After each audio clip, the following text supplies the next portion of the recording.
To say that we're currently living in challenging times would be a gross understatement. With the so-called pandemic, lockdowns, vaccine mandates, people losing their jobs daily, political polarization and unscrupulous media juggernauts dividing the people over every possible issue, and now, mass shortages and hyperinflation. Let's just say, the foreseeable future is looking pretty bleak. And millions of people are already feeling it. They're weary, worn down and in a state of numbness. Their mental and emotional health has taken a beating. And as things continue to worsen, we will see mental and emotional health problems continue to rise. Even the mentally strongest among us are vulnerable during really tough times, like the times we're entering now. The good news is, there are things you can do yourself to help maintain your sanity in a world that seems to be growing increasingly insane by the day. We're going to talk about 8 of those things now. Okay, let's get into it. Number 1, identify your triggers. No, I'm not talking about channeling your inner SJW and crawling into the fetal position in your nearest safe space. Rather, I'm talking about figuring out the things in your life that trigger really negative mood shifts. The first step to healing yourself will be to find out what's getting you down. Are you unhappy at work? Is it the news? Or is it the constant vitriolic debates on social media that's aggravating you? What's important is to know what's eating away at you. Even overthinking can be a problem, and the first step is knowing what's causing you distress. Number 2, avoid your triggers. As simple as this sounds, people are not rational and fail to do it.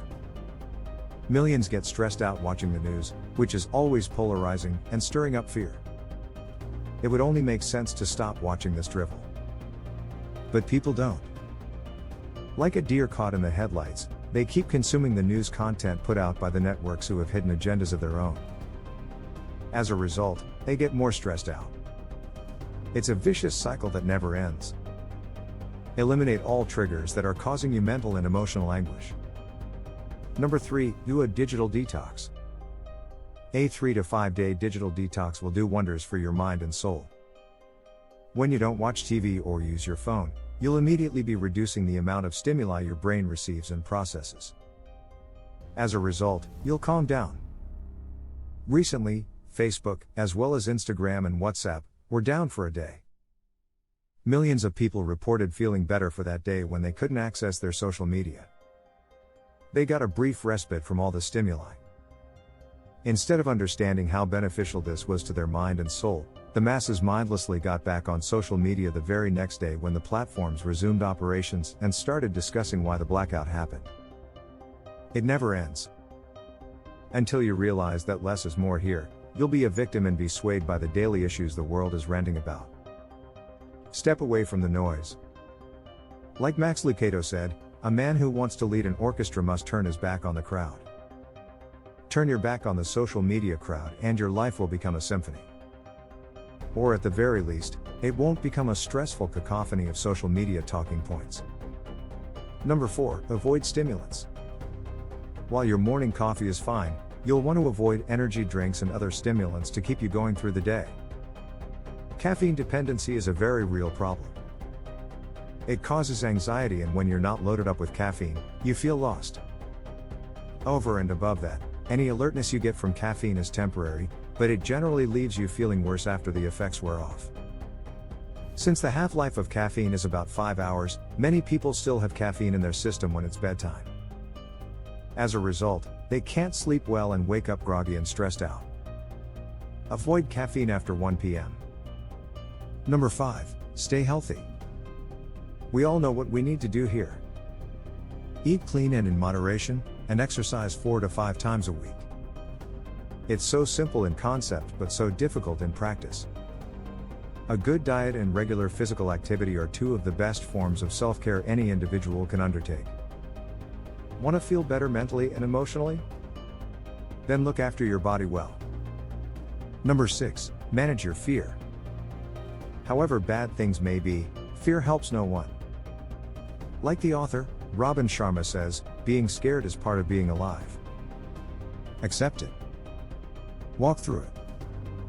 Fear of death, fear of the sniffles, fear of what others may think about you, fear of being unemployed.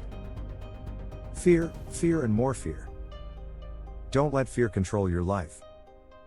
Tell yourself that you're resilient and will get through anything. You've made it this far, right? Well, you have what it takes to go all the way. Focus on your goals and where you want to go, not on fear. Number 7. De-stress. Massages, yoga, aromatherapy, walks in the park, watching a comedy, going to the zoo or an amusement park, etc. are all forms of stress relief.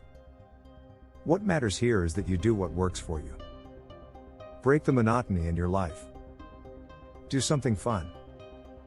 Very often, people get trapped in a mundane cycle of work and mind-numbing entertainment such as reality TV. What you really need is a change in your daily life. Something that takes you out of your normal routine and helps you break through the gray fog of inertia and unhappiness. Doing something that's fun and not what you normally do will be akin to letting rays of sunlight break through the dark clouds in your life. You'll get a breather and be able to shift your mental state. This is priceless. Number 8. Help others. The author, Robert Ingersoll, once wrote, "We rise by lifting others." An excellent quote with an eternal truth: when you help someone else, you will feel better. You'll feel like you're making a difference in the world, and your actions just might make someone else believe in the goodness of people. This belief is in short supply these days. Ideally, you'll want a hands-on approach such as volunteering at a homeless shelter or even a pet shelter. Doing good will make you feel good. Buying a homeless person a meal will not only help them, but will make you feel much better than donating your money to a faceless organization. Sometimes, you'll even find good conversation among people who have fallen through the cracks of the system. That said, you'll want to be cautious in your approach too. Your mental health and emotional health are intertwined. How you process information is just as important as how you emotionally react to it. It's imperative that you be aware of this. Feed your mind positive information. Where your attention goes, your energy flows. If your attention goes on social media and reading hateful comments, you'll be stressed out and become spiteful too.